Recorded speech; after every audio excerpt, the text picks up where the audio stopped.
What causes someone to have an affair? Maybe they're not happy at home. Maybe they feel like fooling around. Maybe they're a sex addict. First Tiger Woods, then Jesse James. You know, being a sex addict is all the rage these days. And of course, the way you deal with addiction is to go to rehab. It's no laughing matter if you've had to deal with it. But from outside looking in, many people think it's just a quick fix to save a marriage or save an image. Sex rehab. Is this legit? Or is it sort of like filing for bankruptcy? After you go, it's all forgotten, Leo. You know, this is the biggest sham sex addiction. The problem is, Fred, that Jesse James and all the others made a mistake. They got married. They simply got married, and they should never have gotten married. All the bachelors in the world, the Derek Jeters, they may have dated as many women as Tiger or Jesse James. The problem is these guys made a mistake, and this sex addiction rehab is nothing more than image control. It's a fraud. It's a sham. I don't buy it. All right, well, Amy, Leo says it's a fraud and an image. You are the advice goddess. What do you think? I am, and I'm totally with Leo. I like the people like George Clooney who just let girls know, look, I'm not the marrying kind, and that's fine. And this whole sex addiction thing, it actually helps the women take them back, so they won't be seen as these Tammy Wynette standing by their man and his wandering penis, you know. And one thing I love is the idea that Tiger Woods had a sex addiction when all the regular guy can muster is a porn addiction. And, you know, of course, the difference between a sex addiction and a porn addiction, being rich enough to get the girls in 3D.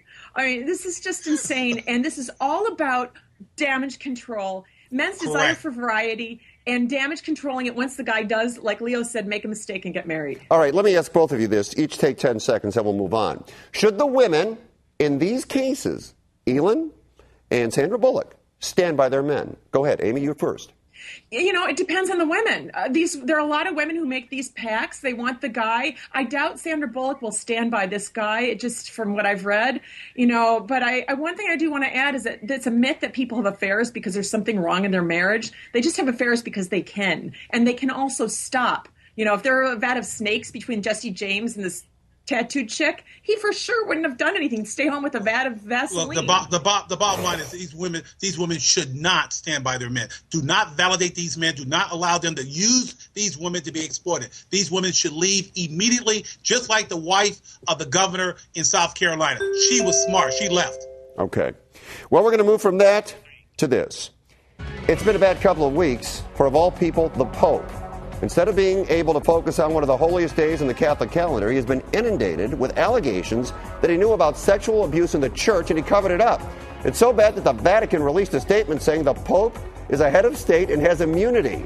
So he can't be questioned about what he knew and it can't be held against him. That pretty much indicates he knew something. New allegations are coming out every day as the scandal sweeps across Europe.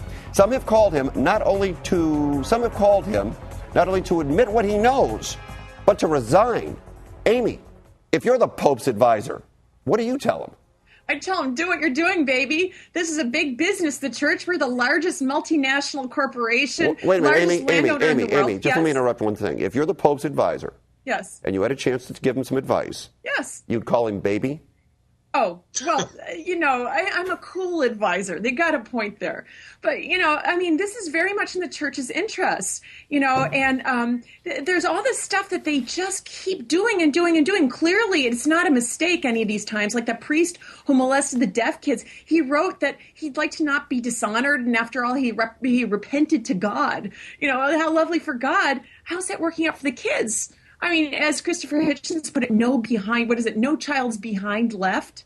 And the Pope, if the church were about anything but business and keeping the money in the church and keeping things quiet, they would have acted in a very different way, taken responsibility, not had the Pope crawl under a table and say, I'm the leader here and I'm not talking to anyone. What do you think, Leo? Well, the dirty secret is everyone knows that the church has an obligation to speak out and talk about this. The 300-pound elephant is the fact that the Pope is ignoring this fact, even though he and others participated in covering this up. It's an embarrassment and a stain upon the Catholic faith and Catholic religion. What do you want him to do? Pardon? What do you want him to do? I want him to come out and acknowledge it, Fred. He should have acknowledged it on Palm Sunday. He has been silent and deaf on this. He should come out and acknowledge the mistake and talk about some reforms that are going to take place so this will never happen again, not only throughout the world of Europe, but in the United States, in Los Angeles, in Boston, throughout this entire country. It has hurt down-to-earth Catholics.